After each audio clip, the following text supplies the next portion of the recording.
Bismillahirrahmanirrahim. Assalamualaikum warahmatullahi wabarakatuh. Alhamdulillahirabbil alamin. Nahmaduhu hamdan hamda wa nashkuruhu syukran syukra. Alhamdulillahilladzi hadana lihadza wa ma kunna linahtadiya laula an hadanallah. Nusalli wa nusallimu ala habibina wa rasulina Muhammadin wa ala alihi wa sahbihi wa man tabi'ahum bi ihsanin ila yaumiddin. Fa nas'alullaha ta'ala an yaj'ala jam'ana hadza jam'an mubarakan wa tafarruqana min ba'dihi tafarruqan ma'suman wa la yaj'al fina wa la minna syaqiyyan wa la mahruman.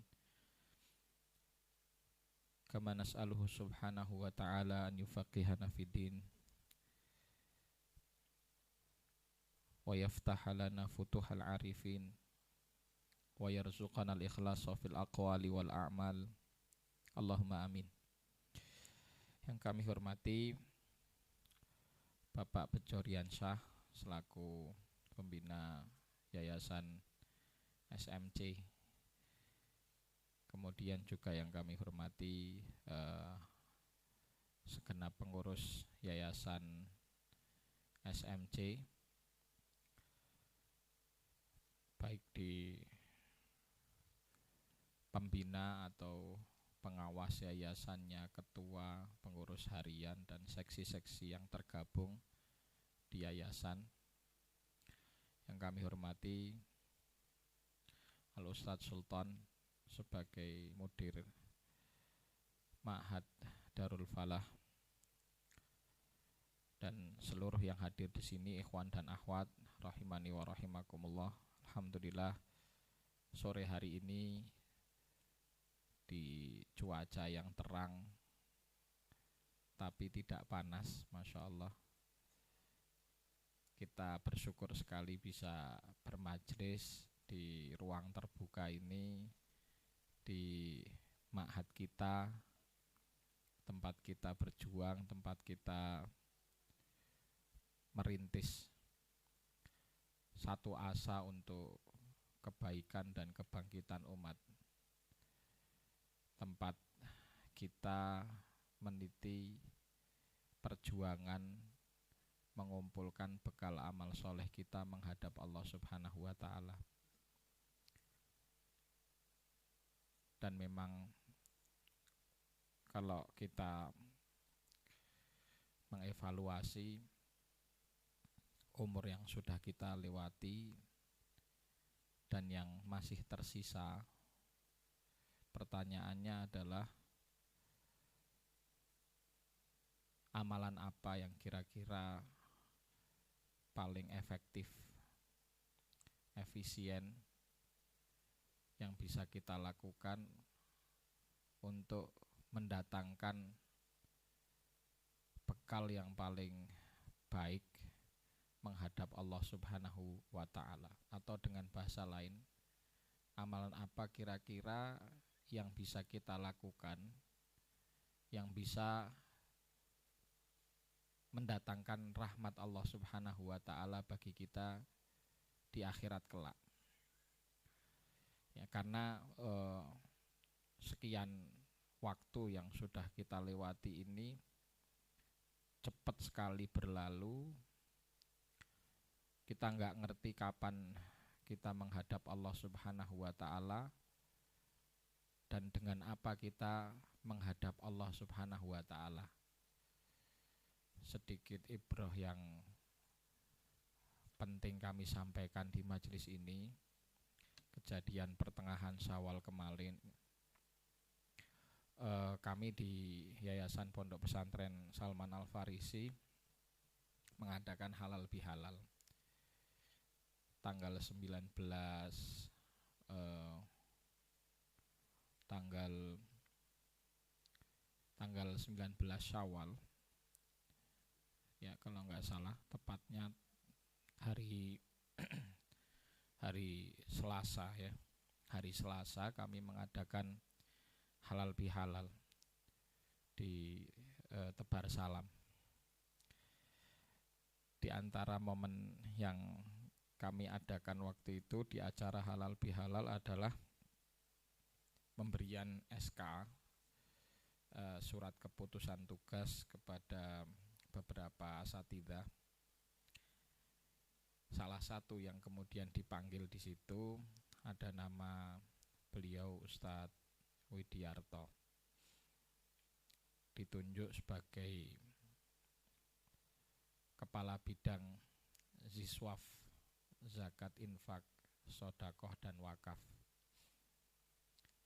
Amanah itu beliau dapat hari Selasa, kemudian baru menjalankan tugas baru beliau di hari Jumatnya pagi. Tetangga pesantren di Karangpandan ada yang meninggal. Kemudian beliau membersamai beberapa asatidzah dan santri bertakziah ke warga tetangga pondok tadi, menyolatkan jenazah. Kemudian beliau sendiri yang mengkoordinir dengan ambulan pesantren untuk membawa jenazah tersebut ke pemakaman. Ada dokumentasi foto beliau juga tertangkap di situ. Kemudian pada Jumatnya beliau menulis berita, dan seperti rutinitas biasa beliau diposting di media sosial dan web yang dimiliki pesantren. Judulnya ditulis di situ takziah. Nah, ternyata Allah Subhanahu wa Ta'ala mentakdirkan malamnya 8:30 kurang beliau bersama istri keluar rumah, meninggalkan 5 putra-putrinya di rumah untuk membeli makanan di sekitaran terminal dan pasar Karangpandan. Setelah makanan terbeli, beliau bergegas dengan sedikit terburu, ya, memboncengkan istrinya untuk ke pom bensin Karangpandan dan kemudian pulang. Qadarullah, gamis yang dipakai istrinya itu tersangkut di ruji atau di rantai dari motor yang beliau kendarai. Kejadiannya cepat sekali, istrinya yang bonceng nyamping itu terjungkal ke depan sambil menarik beliau. Istrinya luka-luka luar yang ya lumayan, sedangkan beliau terjatuh dalam posisi istilah Jawanya geblak, ke belakang, sebelah kepala kiri belakang atas dari telinganya ini yang terlebih dahulu membentur ke jalan raya. Benturannya cukup fatal, terjadi pendarahan yang cukup fatal di kepala, dievakuasi ke RSUD, dan 11:30 beliau meninggal dunia. Saya ketika mendengar kabar beliau itu, posisi waktu itu di rumah, kita nggak berpikir ada kejadian atau apapun. Qadarullah waktu itu saya tidur lebih awal, habis isya langsung istirahat, dan HP posisi saya silent. Ternyata dari sejak 11:30 sudah banyak telepon masuk, termasuk dari Ustadz Iim, ingin mengabarkan berita duka tadi. Baru terbangun jam 1 malam. Kemudian di situ ketika pertama kali saya dikabari beliau meninggal, yang saya ingat adalah 2 tahun lalu kurang lebih, ketika pertama beliau bergabung dengan yayasan yang awalnya sebetulnya beliau ingin ikut nginap di pesantren untuk tahfidzul Quran. Ya, beliau jurnalistik, aktivis kemanusiaan IDC sebelumnya, dan juga aktif di banyak kegiatan-kegiatan keumatan, ya, khususnya di bidang jurnalistik dan sosial, ya, termasuk yang mendirikan Panjimas. Mungkin kalau jenengan kadang baca berita di Panjimas, ya, salah satunya dulu aktif di VOA Islam ketika situs ini masih cukup eksis. Nah, beliau sempat cerita awal pertama kali gabung itu 2020 terkena corona, sempat di opnam di rumah sakit, di karantina, dan sempat mengalami masa kritis. Di masa itu kemudian beliau teringat, ya Allah, saya ini kalau nanti meninggal, bekal apa yang saya bawa menghadap Allah Subhanahu wa Ta'ala.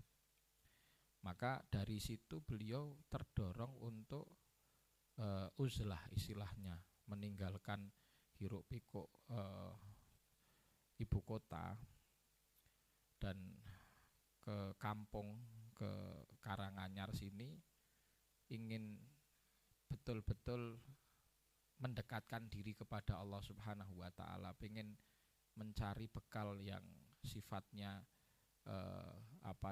pribadi untuk nanti beliau menghadap Allah. Waktu itu beliau nyampaikan bahwa saya ngerasa saya ini hidup nggak lama, Ustaz, gitu. Setelah diuji dengan corona itu 2 tahun lalu, dan ternyata ajal beliau di bulan Syawal ini. Maka subhanallah, begitulah Allah Subhanahu wa Ta'ala menjadikan skenario kehidupan setiap hambanya di dunia itu memiliki warna yang berbeda-beda. Garis takdir sudah Allah Subhanahu wa Ta'ala tuliskan, sudah Allah Subhanahu wa Ta'ala tetapkan. Akan tetapi Allah memberikan peluang untuk kita berpikir, mengintrospeksi, dan ikut berikhtiar untuk menentukan takdir kita. Maka ikhwah sekalian yang dirahmati dan dimuliakan oleh Allah, sebetulnya yayasan yang dirintis ini adalah bagian dari wadah yang sangat baik sekali untuk kita mengumpulkan bekal amal soleh. Di sisa kehidupan dan sisa usia yang Allah berikan kepada kita ini, jangan sampai kita nggak memiliki satu bekal, satu amalan yang betul-betul bisa kita banggakan ketika kita menghadap Allah. Kita mungkin mengamalkan beberapa amalan-amalan fardi kita, sholat, puasa, zikir, tilawatul Quran, atau sedekah sir yang kita lakukan tanpa diketahui orang. Bisa jadi amalan-amalan tersebut adalah amalan-amalan yang besar timbangannya di sisi Allah.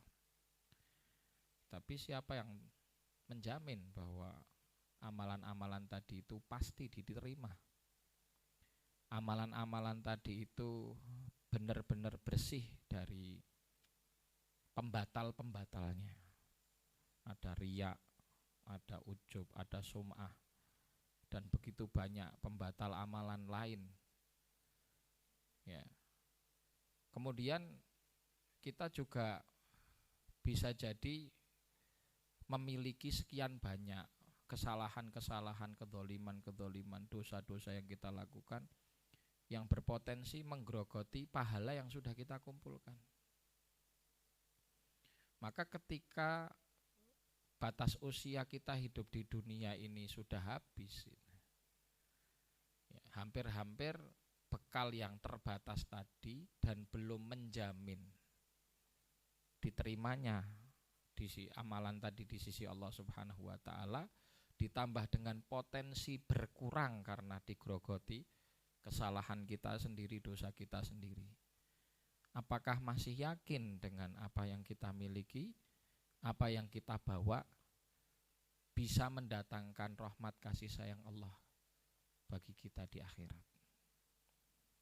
Nah, Maka ingin kami sampaikan potensi lain yang mungkin bisa kita upayakan untuk menolong kita di hadapan Allah adalah doa-doa saudara-saudara kita, ya, saudara-saudara kita yang pernah mendapatkan kebaikan dari kita dari sisi apapun. Sehingga amal-amal muta'addiyah, ya, amal muta'addiyah, amalan-amalan yang memiliki efek bukan untuk pribadi kita saja, tapi amalan ini dirasakan kebaikannya oleh orang lain. Ini menjadi potensi amalan terbaik yang bisa kita upayakan di sisa umur. Kita tentu masih ingat dan hadis yang sangat masyhur berkali-kali disampaikan di majelis-majelis taklim, sabda Rasulullah SAW, idza mata ibnu Adam inqata amaluhu illa min thalath. Apabila Bani Adam meninggal, terputus amalannya kecuali 3 hal. Shadaqatun jariyah, ilmun yuntafa'u bihi, wa waladun sholih yad'ulah. 3 karakter amalan yang disampaikan ini semuanya adalah amal muta'addiyah, amal-amalan yang memiliki objek, ya, bahwa amalan ini kebaikannya bukan hanya untuk diri kita pribadi tapi ditujukan kepada orang lain. Nah, inilah yang hakikatnya sedang kita upayakan untuk pribadi kita masing-masing dengan kita berkumpul di yayasan ini. Kita bangun pesantren ini, kita selenggarakan pendidikan-pendidikan, ya, di semua jenjangnya. Masya Allah perkembangannya, dari rumah Quran ke kutab, dari Ma'had Ali mungkin nanti bisa ke pesantren tingkat selanjutnya, mungkin bisa dibuka tingkat SMP, tingkat SMA. Di situ ada proses taklim, ada proses tarbiyah, mencerdaskan generasi umat ini, berusaha untuk meninggalkan generasi yang terbaik, bukan generasi yang lemah. Kemudian dengan amal-amal sosial yang selama ini dibangun, kajian-kajian di masyarakat, Ahad pagi, kajian-kajian lain, ya, sebagaimana kita tahu bagaimana ketika ada orang sakit dijenguk, ada orang yang meninggal kita urusi jenazahnya, kita antarkan hingga ke pengkuburan, dan amal-amal lain yang dirasakan manfaatnya oleh umat, ya, itu insya Allah akan jadi satu saksi yang sangat kuat yang akan menolong dan membantu kita di hadapan Allah. Mungkin hal yang sepele menurut beberapa orang, hanya sekedar aktivitas keorganisasian biasa. Padahal kalau kita ketahui nilai dari amalan ini adalah manfaat yang dirasakan oleh orang sekitar kita. Semakin besar manfaat yang dirasakan oleh orang sekitar kita, itu menandakan bahwa amal ini amal yang besar. Dan syariat kita, agama kita mengajarkan kepada kita untuk produktif, ya, untuk beramal secara produktif, bukan hanya beramal untuk diri kita sendiri, tapi bagaimana kita mengusahakan amal yang manfaatnya kembali kepada orang lain. Ketika dibandingkan antara ahli ibadah yang beruzlah, ya, menjauh dari keramaian, dengan seseorang yang membaur dengan masyarakat di tengah-tengah kerusakan mereka dengan tujuan untuk islah dan perbaikan, maka Rasulullah SAW mengatakan mereka yang membaur itu jauh lebih baik. Meskipun bisa jadi ada resiko di situ, kesolehannya berkurang, potensi terkena fitnah, potensi terkena syubhat, terkena kerusakan, ya, yang sudah masif beredar di sekitar masyarakat, tapi yang membaur dan memberikan efek positif jauh lebih besar. Ini hakikatnya amal yang sedang kita bangun, kita rajut menggunakan yayasan ini. Maka dalam majelis yang singkat ini saya ingin menyampaikan bahwa wadah itu bukan tujuan, itu wasilah. Hakikatnya adalah nilai amal yang sedang kita kerjakan di dalamnya. Ketika wadah yang kita gunakan ya masih membawa kita kepada tujuan amal soleh ya, yang mengantarkan kita kepada keridhaan Allah, mengantarkan kita kepada rahmat kasih sayang Allah, maka apapun yang terjadi di dalam wadah ini, pertahankanlah diri kita untuk tetap berada di dalamnya. Pertahankanlah diri kita untuk tetap berada di dalamnya. Iya, karena ada kondisi di mana suatu wadah itu kadang sedang diuji dengan goncangan-goncangan. Diuji dengan apa? Goncangan-goncangan. Baik disebabkan karena faktor internal atau faktor eksternal. Semuanya memungkinkan.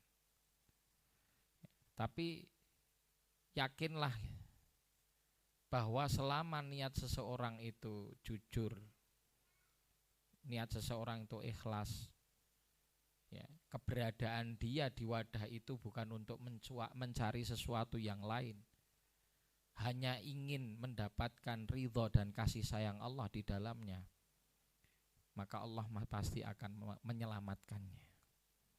Keberadaan dia di situ di tengah goncangan yang dahsyat itu tidak akan berefek. Ya. Seandainya pun wadah yang kita gunakan ternyata Allah mentakdirkan sudah tidak bisa kita pakai karena satu kondisi dan sebab yang lain, maka jangan khawatir, masih bisa kita berpindah atau masih bisa kita mencari wadah-wadah baru, kendaraan-kendaraan baru, wasilah-wasilah yang baru, dengan tujuan, dengan konsep, dengan niat dan bentuk amal yang tidak jauh dari apa yang sudah kita kerjakan. Maka mari kita rawat kebersamaan ini sebagaimana tadi disampaikan di sambutannya Pak Bejo, nyampaikan kekompakan penting sekali untuk tetap dijaga. Ya. Bukan karena wadahnya sekali lagi, tapi karena kesamaan niat kenapa kita bersama di sini. Kenapa kita bareng-bareng, kenapa kita ketemu. Ya. Wadah boleh memiliki bentuk, warna, dan penamaan yang bermacam-macam, tapi kesamaan niat ini nggak bisa dibohongi. Ya, ikhwas sekalian, ketika yayasan itu sudah memasuki usia tertentu, memang biasanya mengalami beberapa cobaan-cobaan. SMC ini sudah berapa tahun? Baru 5 tahun, nggih. 10 tahun berarti total. Artinya kebersamaannya sudah 10 tahun ya. Kalau tadi wadah, nama dan ininya sih enggak begitu. Tapi kebersamaannya sudah 10 tahun, Masya Allah. Di situ mulai masuk periode goncangan yang butuh untuk dipersiapkan mental dan juga ya pendirian kita, komitmen kita kepada apa yang kita pegang. Maka hendaknya di antara beberapa wasiat yang mungkin bisa kami sampaikan, satu lembaga agar dia bisa konsisten di dalam memegang prinsip perjuangan yang dicanangkan di awal, maka khittah itu kalau bisa dituangkan dalam bentuk tulisan. Khittah yang merupakan pondasi, ya, kenapa kita berkumpul, untuk apa kita bersama-sama, itu harus dituangkan, ditulis dalam tulisan. Ya. Karena nanti kita akan mengalami masa-masa peralihan, transisi, perubahan generasi, Dan kita berharap amal kita ini bisa langgeng turun-temurun dari waktu ke waktu sampai ke generasi yang tidak ada batasnya hingga Allah Subhanahu wa taala menentukan. Tulisan akan bisa menembus ruang dan waktu. Tapi sekedar kisah, sekedar kita memiliki cerita, memiliki istilahnya kenangan kebersamaan di satu perjuangan ini belum tentu bisa sampai kepada generasi setelahnya. Ya, jadi tadi terkait khitoh itu kalau bisa dituliskan. Kalau yayasan belum punya ADART, lebih baik mulai disusun yang dinamakan ADART, anggaran dasar dan anggaran rumah tangga. Kalau sudah dimiliki, ya alhamdulillah. Tinggal upaya untuk menjaga dan merawat hal tersebut. Kemudian khitoh yang sudah disepakati, pondasi dan arah perjuangan yang sudah disepakati itu butuh dikawal. Tidak ada yang lebih berhak dan berkompeten untuk mengawal hal tersebut melebihi mereka yang ikut mendirikan dan melebihi mereka yang memiliki kemampuan ilmu yang Allah Subhanahu wa taala titipkan. Ya, karena di perjalanannya banyak nanti hal-hal yang terkait dengan kasuistik atau satu tantangan di dalam internal atau eksternal yang membutuhkan penyikapan yang bijak. Penyikapan yang bijak itu artinya adil dan terukur. Nah, yang punya itu siapa? Ahlul ilmi. Maka seyogyanya dipikirkan untuk siapa yang nanti dilibatkan dalam hal ini mengawal. Ya. Kalau tidak nanti ketika ada khilaf tidak ada yang menengahi dengan adil dan bijaksana. Sehingga banyak contoh-contoh di luar sana di mana wadah dan kendaraan itu dijadikan bahan rebutan untuk masing-masing saling klaim, saya lebih berhak, saya yang dirikan, oh enggak, saya yang merintis, jenengan yang dirikan, jenengan yang merintis, saya yang membesarkan. Akhirnya masing-masing merasa dirinya punya hak di situ. Ya.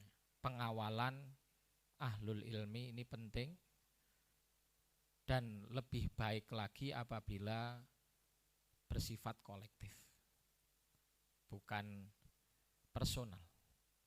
Ya, karena agar ada proses musyawarah terjadi di dalamnya. Ketika satu lalai diingatkan dengan yang lain, ketika satu tidak tahu mungkin yang satunya lagi tahu.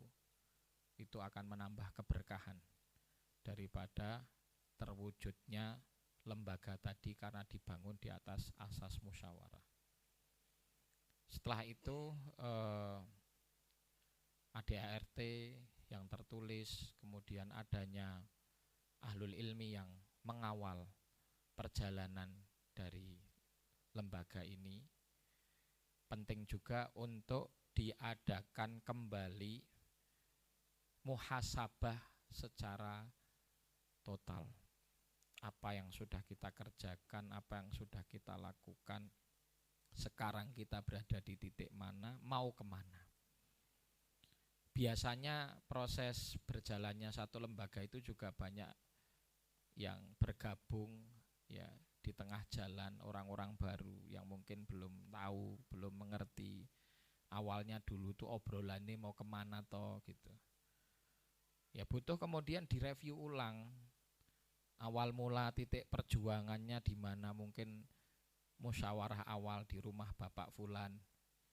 Ya, musyawarah yang mungkin hanya ditemani ya telogodok dan dengan kesederhanaannya, setelah kemudian besar, setelah kemudian memiliki aset, itu ternyata memiliki cerita yang cukup panjang. Nah, itu butuh direview. Syukur-syukur kalau itu ada yang mencatat. sebagai satu sejarah. Karena itu nanti bisa dibaca oleh siapapun. Ya. Lembaga ini, yayasan ini dari awal mulanya pembentukan sampai kemudian menjadi satu masyru' yang besar. Ya. Jangan berkecil hati, ngapain susah ribet seperti itu. Wong kita cuman di kampung. Loh, jenengan nggak ngerti, bisa jadi ini bermula di kampung tapi suatu saat akan besar mencakup ke seluruh pelosok negeri ini, bahkan mungkin memberi manfaat hingga keluar sana. Siapa yang tahu? Ya, besarnya satu amalan atau kecilnya itu bukan dilihat dari di mana dan bagaimananya, tapi seberapa kuat tekad orang yang mengawal dan seberapa besar tawakal mereka kepada Allah Subhanahu wa taala. Ya, insya Allah ya, kalau kita kembalikan lagi tidak bakal sampai ke titik ini atau titik yang selanjutnya kecuali tadi tekad yang kuat dan besarnya apa? Tawakal kepada Allah Subhanahu wa taala. Jadi monggo nanti di momen-momen gini itu diagendakan itu seperti review ulang itu. Ya. Yang boleh bercerita ya tentu yang membersamai dari awal. Ada hal yang menarik ya, terlepas dari pro kontranya. Di tradisi teman-teman kita, saudara-saudara kita di Aswaja itu ada istilah khaul ya. Khaul itu kan kalau orang taunya ya sekedar mengenang kematian ya, atau mengirim pahala kepada kematian seseorang tokoh. Kalau di Solo yang rutin Habib Anis contohnya. Ya, itu setiap tahun ada haulnya dan begitu ramai. Terlepas dari bahwa kadang yang hadir di situ juga nggak ngerti makna dan tujuan haul itu. Tapi sebetulnya salah satu yang mungkin diprakarsai ijtihadnya oleh pendahulu mereka, haul itu ditujukan untuk membacakan manakib dari yang bersangkutan, agar orang tahu oh dulu pernah hidup di sini seorang tokoh ulama ya, yang manakibnya seperti ini, sirah hidupnya seperti ini. Di antara tujuan sebagian mereka yang merayakan maulud itu juga untuk itu, membacakan kembali sirah Rasulullah SAW. Ya, tapi ketika kemudian kejahilan itu menyebar di sana sini, akhirnya mauludan jadi dangdutan. Ya, itu kan karena kejahilan, bukan kesalahan dari tujuan awal diadakannya agenda itu. Nah, maka saya rasa ketika sudah lebih dari 10 tahun ini, momen tadi review ulang, menceritakan perjuangan kembali, bagaimana mungkin proses ya meniti satu amal kepada amal yang lain, dimulai dari yayasan sosial ya awalnya ya, karena kan namanya CSMC, tapi sekarang udah punya pesantren kan gitu. Itu banyak cerita di situ. Agar yang baru-baru termasuk ini mas-mas santri ini ya juga ngerti. Oh, saya bisa sampai di sini, saya ditakdirkan di sini, mondok di sini. Ada sesuatu yang bisa diperjuangkan dan perlu dipertahankan di sini hingga satu masa Allah Subhanahu wa taala menentukan. Ya itu mungkin apa yang bisa saya sampaikan dalam majelis singkat ini. Ya, terkait mungkin kembali motivasi kepada kita untuk istiqomah beramal di yayasan ini, dan apa yang butuh dikerjakan, butuh dipersiapkan ketika yayasan ini sudah masuk dasawarsa yang kedua ya. Nah, karena 10 tahun ini sudah, semoga-moga tetap langgeng, semakin besar amal masyru'nya, diberi kemudahan oleh Allah Subhanahu wa taala dan dibarokahi semua yang terlibat di yayasan ini. Wallahu ta'ala alam wa sallallahu wa sallim wa barik ala Muhammad wa ala alihi wa sahbihi wa sallam. Billahi taufiq wal hidayah. Assalamualaikum warahmatullahi wabarakatuh. Jazakallahu khairan.